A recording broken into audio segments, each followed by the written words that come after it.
चांद्यापासून मांद्यापर्यंतच्या सामान्य शेतकरी मित्रांसाठी आपला मित्र उदय लाड घेऊन आल्या नौका व्हिडिओ 50 सर्वांची शेती मित्र करतो आता खूप खूप स्वागत. शेतकरी मित्रांनो, आपण सर्वांनी आता थंबनेल पाहितलं आणि आपण सर्वांनी आता टायटल सुद्धा वाचले. चांद्यापासून बांद्यापर्यंतच्या सामान्य कांदा उत्पादक कास्तकार बांधवांच्या मनातील सध्याचा हा सर्वात महत्त्वाचा सवाल, जो सवाल सध्या तुमच्या, माझ्या व आपल्या सर्वांच्या मनात उपस्थित झालाय. जो सवाल आज चांद्यापासून बांद्यापर्यंतचा सामान्य कांदा उत्पादक कास्तकार बांधव हा विचारायला लागलाय. ज्या सवालाच्या अनुसार अखेर कधी होणार आता देशांतर्गत बाजारामध्ये कांद्याचा बाजारभाव हा 5,000 पार. चला तर मग आपल्या सर्वांच्या मनात निर्माण झालेल्या सध्याच्या या सर्वात महत्त्वाच्या 100 प्रश्नाच्या आजच्या व्हिडिओच्या माध्यमातून प्राप्त करूयात उत्तर. ज्यांना ज्यांना या प्रश्नाचे अचूक उत्तर जाणून घ्यायचे आहे त्या सर्वांनी हा व्हिडिओ आता सुरुवातीपासून शेवटपर्यंत पाहावा.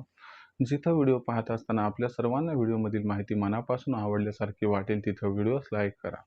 जास्तीत जास्त कास्तकार बांधवांपर्यंत हा अत्यंत महत्त्वाचा व्हिडिओ पोहोचवण्यासाठी जरूर व्हिडिओला शेअर करा. ज्यांनी ज्यांनी आतापर्यंत चॅनलला सबस्क्राईब केलं नाही त्या सर्व कास्तकार बांधवांना विनंती आहे की चॅनलला सबस्क्राईब करून जरूर नोटिफिकेशन बेलला ऑल करा. याच्यामुळे येणारा प्रत्येक व्हिडिओ आपल्या सर्वांना या ठिकाणी मिळत राहतो आता सतत. तर मित्रांनो, चांद्यापासून बांद्यापर्यंतचा जो कांदा उत्पादक कास्तकार बांधव आहे त्या सर्वांच्या मनातील सध्याचा हा सर्वात महत्त्वाचा सवाल आहे की अखेर कधी होणार आता देशांतर्गत बाजारामध्ये कांद्याचा बाजारभाव हा 5,000 पार. चला तर मग आपल्या सर्वांच्या मनात उपस्थित झालेल्या सर्वात महत्त्वाच्या 100 प्रश्नाचे आता प्राप्त करूयात इथं उत्तर. जर सध्याची सिच्युएशन बघितले तर देशांतर्गत बाजारामध्ये कांद्याची दर पातळी किती, तर देशांतर्गत बाजारामध्ये सध्याच्या कंडिशनला जी कांद्याची दर पातळी आहे ही दर पातळी 2,000 रुपये प्रति क्विंटल पासून 2,200 रुपये प्रति क्विंटल. यंदाच्या वर्षी आपण जर बघितलं तर रब्बी कांद्याचं उत्पादन 11% घटलंय. अल निनोचा इफेक्ट आहे, त्याच्यामुळं कास्तकार बांधवांनी कांदा विक्रीमध्ये हात आखडता घेतलाय आणि त्याचबरोबर अल निनोमुळं खरीप कांदा उत्पादनात सुद्धा प्रचंड घट होणार आहे. याच्यामुळे सर्वांना माहीत आहे की कांदा बाजारभावात इथून पुढे जबरदस्त तेजी येणार आहे. ही जी परिस्थिती आहे ती अत्यंत या ठिकाणी फायद्याची. पण अशा परिस्थितीमध्ये सामान्य कांदा उत्पादक कास्तकार बांधव विचारायला लागले की एकीकडे मागणी वाढायली, दुसरीकडे पुरवठा घटायलाय, सगळं काही व्यवस्थित आहे तरी देखील कांद्याचा बाजारभाव तेजी त्या तुलनेत दाखवत नाही.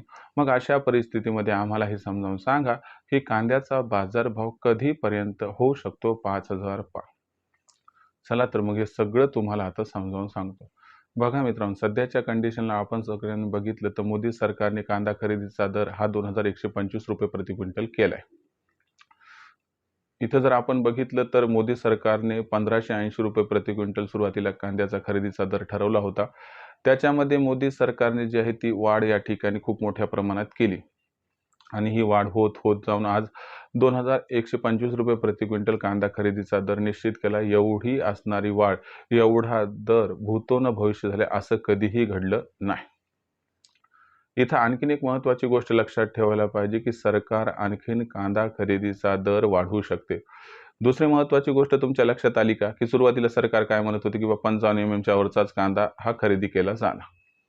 त्यानंतर अटी शिथिल झाल्या, काजळी आलेला कांदा पण जमायलाय, आता 15 mm चिंगळा कांदा पण जमायलाय, थोडंफार कोंब आलेला असेल तोही कांदा जमायलाय. म्हणजे काय, आपल्या सर्व अटी या ठिकाणी मान्य केल्या जात आहेत.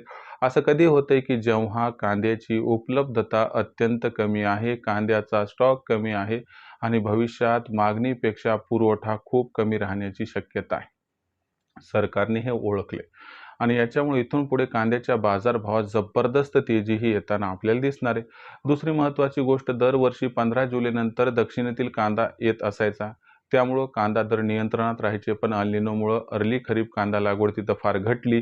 जी झाली ती पीक परिस्थिती काही व्यवस्थित नाही आहे. एकतर हा कांदा फार उशिराने येणार आहे, फार थोडा येणार आहे आणि हा कांदा फार लवकर संपणार देखील आहे. म्हणजे याचा इम्पॅक्ट आपल्याला असा दिसेल की मागणीला मॅच करण्यासाठी जो पुरवठा पाहिजे तो काही होणार नाही. याच्यामुळं काय होणार आहे, मग कांद्याची मागणी आणि कांद्याचा पुरवठा याच्यामध्ये दरवर्षी पुरवठा 15 जुलैनंतर दक्षिणेतील राज्यातून जो वाढतो त्यामुळं भाव स्थिर राहतात, ते यंदा स्थिर राहणार नाही. दुसरी महत्त्वाची गोष्ट तुम्हाला इथं लक्षात ही घ्यावी लागेल की भारतातून कांदा निर्यात सुरू आहे.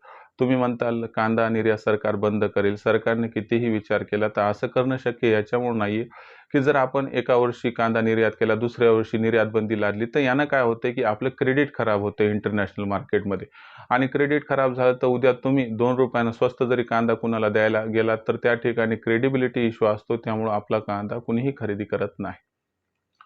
म्हणून सरकार काय आहे, की या ठिकाणी जपून व्यवहार मार्केटमध्ये करणार आहे. त्यामुळं कांदा निर्यात ही या ठिकाणी सुरू राहणार आहे.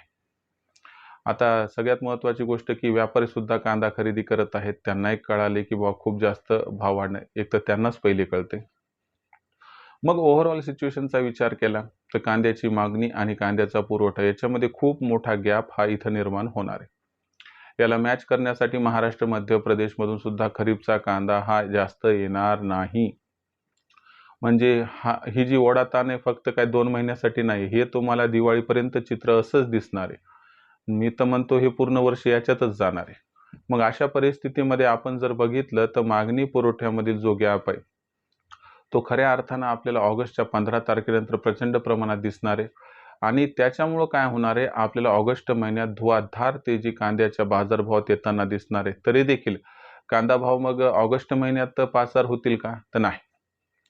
कांदा बाजारभाव ऑगस्ट महिन्यात फार वाढतील, पण पाचार काय होणार नाहीत. पण सप्टेंबर महिन्यात मात्र कांदा बाजारभाव पाचार होण्याची 100% शक्यता आहे. तशी परिस्थिती उद्भवत आहे, तसं सगळं चित्र स्पष्ट दिसत आहे. मग अशा परिस्थितीमध्ये सप्टेंबर महिन्यात कोणत्याही क्षणी, कोणत्याही दिवशी, कोणत्याही आठवड्यात जर कांदा बाजारभाव 5,000 पार झाले, तर आश्चर्य वाटायला नको. आता मग आम्हाला हे कळाले, की सप्टेंबर महिन्यात कांदा बाजारभाव हे पाचार होणार. मग आम्ही विक्रीचं नियोजन कसं करायला पाहिजे? बघा मित्रांनो, कांदा नाशवंत असतो, त्याला काजळी लागते, त्याला कोंब फुटतो आणि कांदा खराब होत असतो. याच्यामुळं आपण सरसगट पाचारच्या भावासाठी कांदा शिल्लक ठेवणं थोडंसं चुकीचं ठरेल. मग आपण मध्यंतरी काय करत असतो, आपल्या कांदा चाळीमध्ये किंवा इतरत्र त्या ठिकाणी जो हात फिरवत असतो त्याच्यामध्ये खराब कांदा काढून टाकत असतो. तर आपल्याला काय करायचं, की जो कांदा जास्त काळ टिकणार नाही असा कांदा विक्रीला काढायचा. 3,000च्या वर भाव मिळायला सुरू झाला, की तिथून पुढे आपण सर्वांनी टप्प्याटप्प्यात जर कांदा विक्री केली, तर मला वाटते टप्प्याटप्प्यात केली जाणारी कांदा विक्री आपल्या पथ्यावरती पडू शकते. म्हणजे यदाकदाचित 5,000च्या वर भाव गेला, पण तो जास्त काळ तिथं टिकला नाही समजा, तर आपला काही लॉस होणार नाही. कारण आपण सरासरी 3,000च्या वर कांदा विक्री केलेली आहे. आणि दुसरी गोष्ट, जर आपण 5,000च्या भावासाठी थांबलो आणि तोपर्यंत जर आपला एक 20% कांदा खराब झाला, तर मला सांगा त्या 20%चे किती रुपये येणार? 0. म्हणजे जे ₹5,000 प्रति क्विंटल येणार, ते फक्त 80% उरलेल्या मालाचे येणार. म्हणून अशा परिस्थितीमध्ये कांदा खराब होऊ देऊ नका. जो कांदा खराब होण्याची शक्यता आहे, तो 3,000च्या वर गेला की विकायला सुरू करा. आणि एकदाच कांदा न विकता प्रत्येक तेजीत जर आपण सर्वांनी टप्प्याटप्प्यानं कांदा विक्री केली, तर गॅरंटीनं सांगतो, जो सरासरी फायदा आपल्याला होईल, तो खूप जास्त होऊ शकतो. याबद्दल विचार करून निर्णय घ्या, एवढीच आपणास विनंती. पण सप्टेंबर महिन्यात कांदा बाजारभाव हा 100% आपल्याला 5,000चा टप्पा ओलांडताना यावर्षी दिसणार आहे. आता इथून पुढे भविष्यात मग देशातील बाजारात कांदा बाजारभाव पातळी किंवा कांद्याचे बाजारभाव कसे कसे राहू शकतात, त्यात किती वाढ किती घट होऊ शकते, याबद्दल अधिक अचूक माहिती जाणून घेण्यासाठी कृपया पाहत राहा आवडतं यूट्यूब चॅनल शेती मित्र. व्हिडिओ आपण सर्वांनी पाहितलाय. जर खरंच व्हिडिओ मनापासून आवडल्यासारखा वाटत असेल, तर व्हिडिओला इथंच लाईक करून घ्या. जास्तीत जास्त कांदा उत्पादक कास्तकार बांधवांपर्यंत हा अत्यंत महत्त्वाचा व्हिडिओ, ही अत्यंत महत्त्वाची माहिती पोहोचवण्यासाठी व्हिडिओला शेअर करा. व्हिडिओला शेअर करण्यासाठी कृपया करून आपण सर्वांनी personal WhatsApp number, WhatsApp group, Telegram group, Facebook, Instagram, Snapchat या सोशल मीडियाच्या साधनांचा वापर करून या व्हिडिओची लिंक जरूर शेअर करायला हवी. ज्या ज्या कास्तकार बांधवांनी आत्तापर्यंत चॅनलला सबस्क्राईब केलं नाही, त्या सर्व कांदा उत्पादक कास्तकार बांधवांना मनापासून कळकळीची विनंती आहे, की फार कष्टानं, फार मेहनतीनं हा व्हिडिओ तयार करून ही माहिती आपल्यापर्यंत पोहोचवत असतो. म्हणून आपण सर्वांनी कुठेतरी माझी कळकळ, माझी ही मेहनत बघून चॅनलला सबस्क्राईब करून नोटिफिकेशन बेलला ऑल करून घ्यावं. याच्यामुळं आम्हाला प्रोत्साहन मिळतंय आणि दुसरी गोष्ट, आपल्याला येणारा प्रत्येक व्हिडिओ हा या ठिकाणी बघावयास मिळत राहतो. त्यामुळे कृपया करून चॅनलला सबस्क्राईब करून नोटिफिकेशन बेलला ऑल करून घ्या. यामुळे येणारा प्रत्येक व्हिडिओ आपल्याला मिळत राहतो या ठिकाणी आता सतत. तर मित्रांनो, अशाच एका नवीन व्हिडिओसह मी आपला मित्र उदय लाड आपल्या सर्वांना आवडते यूट्यूब चॅनल शेती मित्रांनो मिळत राहील सातत्याने. तोपर्यंत तमाम शेतकरी मित्रांचे आणि कांदा उत्पादक कास्तकार बांधवांचे आजच्या व्हिडिओत आपला मित्र उदय लाड हा मनापासून व्यक्त करतो. आपल्या सर्वांचे खूप खूप आभार.